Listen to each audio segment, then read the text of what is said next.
दोस्तों अभी अभी भोजपुरी इंडस्ट्री में बहुत बड़ा बवाल हो गया है। भोजपुरी के जाने माने एक्ट्रेस रिया राज पवन सिंह और खेसारी लाल यादव पर एक बड़ा आरोप लगा रही है। रिया राज का कहना है कि पवन सिंह और खेसारी लाल यादव पहले ठोकते हैं तब काम देते हैं। तो इस चीज से डर लगता है कि सुने वो लोग ठोका ठोकी करते हैं, तो इसीलिए दोस्तों चलिए पूरा बात समझाते हैं कि आखिर रिया राज बड़े कलाकार को इतना नाम क्यों बदनाम कर रही है। तो रिया राज एक नचनिया है, न कि एक मॉडल है।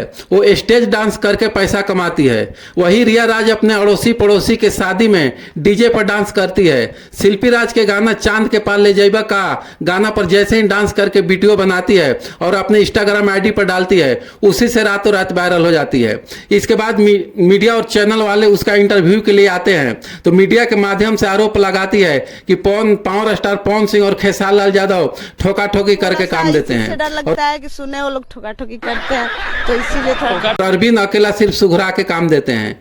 रातों रात घोड़ा पर चढ़कर चांद के पार जाने वाली रिया राज कभी ढोड़ी दिखा के तो कभी बदन दिखा के वायरल होती है। रिया राज बताती है कि मेरी बहन की शादी थी, उसी शादी के मटकोड़ में उसी में डांस कर रही थी। गाना था सैया मोरा धके कोरा घोड़ा पर चढ़ाइबा का, एक रात में चांद के पार ले जाइबा का। इसी गाना पर डांस करके वीडियो अपने इंस्टाग्राम पर अपलोड करती है और रातों रात वायरल हो जाती है।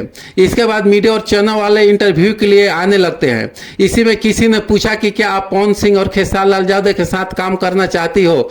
इस पर रिया राज बताती है कि पवन सिंह और खेसारी लाल यादव पहले लेते हैं तब काम देते हैं। इस चीज से डर लगता है कि सुने वो लोग ठोका ठोकी करते हैं, तो रिया राज बताती है कि हमको बचपन से एक्टिंग करने की शौक थी, जो कि अब जाकर पूरा हो रही है। रिया राज के इंस्टाग्राम पर 1 मिलियन फॉलोअर है। आजकल वो बहुत तेजी से वायरल हो रही है।